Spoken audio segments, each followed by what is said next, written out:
Hey guys, I'm back again to talk about another really common mechanical issue that I've been seeing lately with a lot of girls. You probably heard, if you've been to pretty much any pitching coach, the term stacked, or what we say here at Fastpitch Power, vertical stacking. And all that means is basically being nice and tall and level. So head on top of shoulders, shoulders on top of hips, hips on top of knees, knees on top of ankles, and on top of toes. So we're nice and tall and level. It's really important that as soon as we push out off the rubber, we get stacked and stay stacked throughout the delivery. So an example of not being stacked is if we land in power K and we look like this, or we look like this, or we're leaning back. That's all examples of not being vertically stacked, and they all create a certain,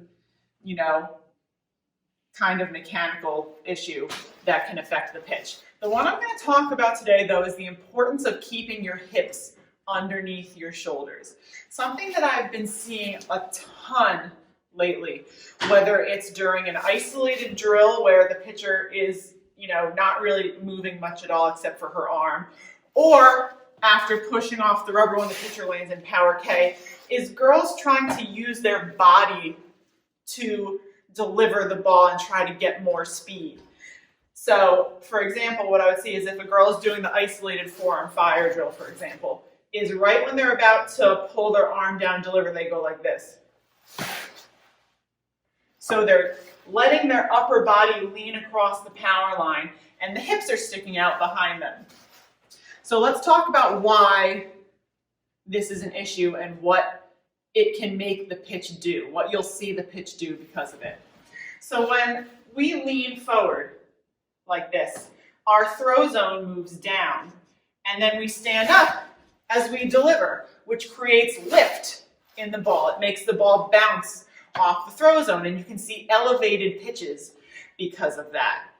And the other big thing, and this is the really, really big one that I've been seeing, is that you'll notice when I'm nice and tall and stacked here, you can see my arm on the power line. My palm is up, my elbow is down. All I have to do is, if I stay nice and still, I can lead from the elbow, fire straight down and out to my target. No problem. Watch what happens to the position of my hand as soon as I let my hips stick out, okay? So here we go. So you'll notice now, my ball, you can still see the ball, but my palm is no longer up and my elbow is actually pointing that way behind me.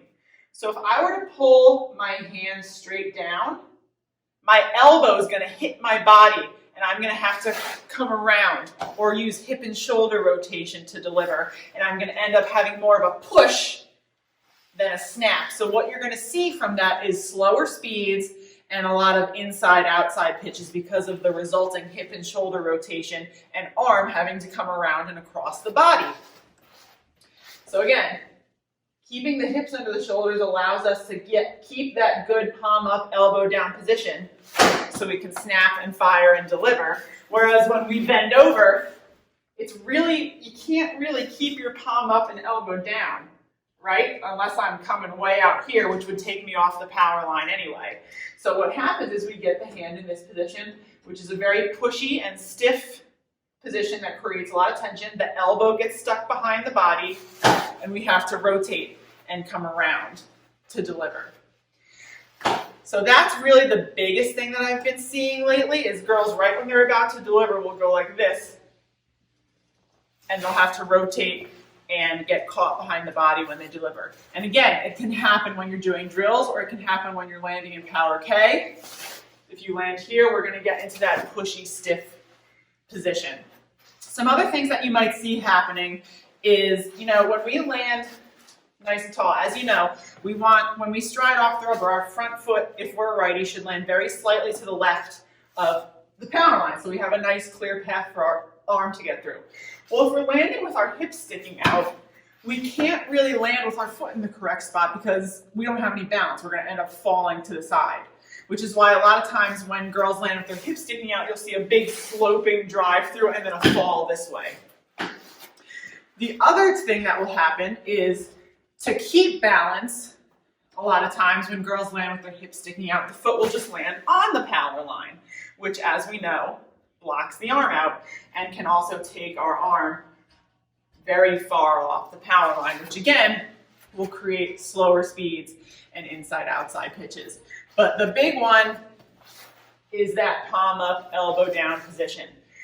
In order to get good whip and spin, you must be in the palm up, elbow down position at the backside of the arm circle, so we can pull down, get that good snap and extend outwards. Soon as we bend, we're in this push position.